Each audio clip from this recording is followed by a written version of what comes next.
ultraviolet rays and the X-rays would have entered, and life would not be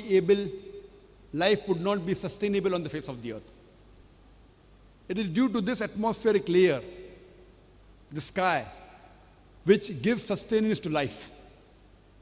Quran says in Surah Anbiya, chapter number 21, verse number 32, that it is He who has created the sky as a protected ceiling, as a protected canopy. Quran says that the sky, the atmosphere, is a protected ceiling, which science has discovered recently. 50 years back, 100 years back. Quran mentioned this 400 years ago.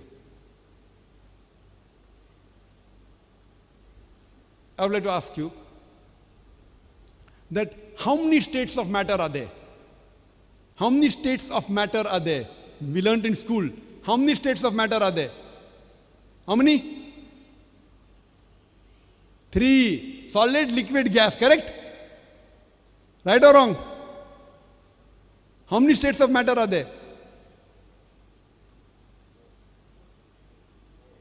Many people are saying 3. I can hear one voice saying 4.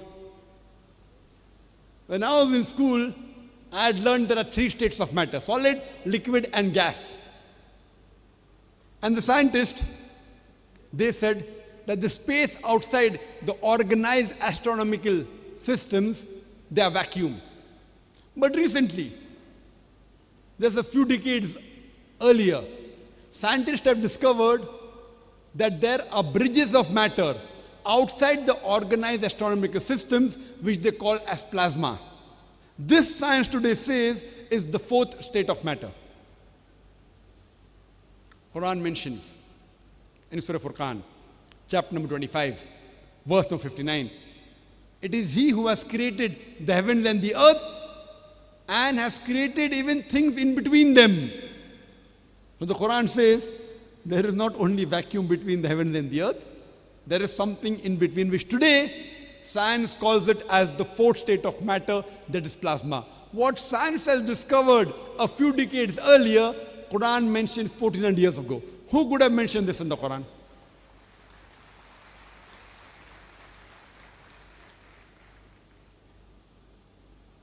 The same message about the 4th state of matter is also mentioned in Surah Luqman, chapter 31, verse number 29. In Surah Zumur, chapter number 39, verse number 5. There's a famous scientist by the name of Edwin Hubble, and he said, and he discovered, which was one of the greatest discovery of the last century, he said that our universe is expanding, it is receding. Quran mentions in Surah Dariyat, chapter 51, verse 47, it is He who has created the vastness of space, the expanding universe. The Arabic word is mu'siyuna. So the Quran says that the universe is expanding, which the scientists have discovered recently. Who could have mentioned this in the Quran 14 years ago? And the atheists would be silent. There may be certain skeptics who will say, it is nothing great that the Quran speaks about astronomy because the Arabs were advanced in the field of astronomy. I do agree with these skeptics that the Arabs were advanced in the field of astronomy. But it was after the Quran was revealed that the Arabs became advanced in the field of astronomy and not the vice versa. That's the reason it is from the Quran that the Arabs learned about astronomy and not the vice versa. After the Quran was revealed, when the Arabs read the Quran, they got advanced in the field of astronomy. Let's discuss physics. There's a very famous theory known as atomism, which was first propounded 23 centuries ago by the Greeks, known as Democrats. And they believed that the smallest part of matter is the atom, which cannot be divided. And this was even known to the Arabs. And in Arabic, the atom was called as zarra, a theory of atomism. But today, and the Quran also speaks about zarra, Quran also says it's the smallest part. But today, after science has advanced, we have come to know that though atom is the smallest part of matter, having the characteristics of the element, it too can be divided. So people will think, now the Quran is outdated. The Quran speaks about zarra, but if you read in context, the Quran says in two places, in Surah Sabah, chapter 34, verse number 3, as well as in Surah Yunus, chapter number 10, verse number 61, that when the unbelievers say that the hour, the day of judgment will not come, tell them, it will surely come with the permission of thy Lord, in whose record is clear the minutest detail of an atom, and in whose record is propitious things smaller and greater than the atom. So the Quran says that it is mentioned in detail, the smallest detail of atom in the record, and even things the smaller and greater than the atom is in the record mentioned clear. So the Quran is not outdated, it is up to date. The Quran says that in the record is mentioned things smaller and greater than the atom. Imagine this was mentioned in the Quran 1400 years ago. In the field of hydrology, the water cycle that we learn in school, we learn in school that the water evaporates from the ocean, it moves upwards, forms into clouds, moves into the interior, it falls down that rain, and the water cycle is completed. It was first discovered by Sir Bernard Palissy in the year 1580. Sir Bernard Palissy was the first person who described the present water cycle which we learn in school. Previously, in 7th century BC, Thales of Miletus, he said, it was the spray of the ocean which was picked up by the winds which fell into the ocean as rain.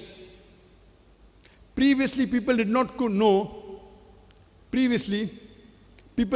from where did the underground water come. They thought it was the pressure of the winds on the ocean which pushed the water into the interiors. And then it came back into the ocean by secret passage, which at the time of Plato was known as Tartarus. People believed in this theory, including Descartes in 16th century. In 17th century, he believed it. And scientists like Aristotle, even in 19th century, believed that the underground water was spread by condensation of water in mountain caverns. And these condensation gave rise to springs. Today, after science advance, we have come to know that the underground water is due to the seepage of rainwater in the cracks in the ground.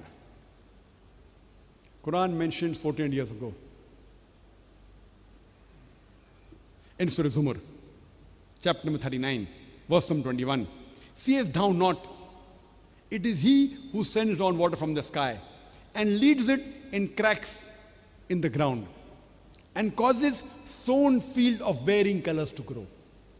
Quran says in Surah Rum, chapter number 30, verse number 24, it is he who sends down water from the sky and gives life to the earth after it is dead. Quran says in Surah Mu'minun, chapter number 23, verse number 18, it is we who send down water from the sky, and we are able to soak it, store it, and we are even able to drain it. Quran says in Surah Hijr, chapter 15, verse 22, it is he who sends fecundating winds. The Arabic word used here is lawaki, coming from the word lakaha, from lucky, which means to fecundate, which means to impregnate. And today science tells us that the clouds, they're impregnated by the pollens which are blown by the wind. And the second reason for rain to fall down is when the clouds join together. There's lightning and the water emerges. The Quran uses the word impregnate to fecundate.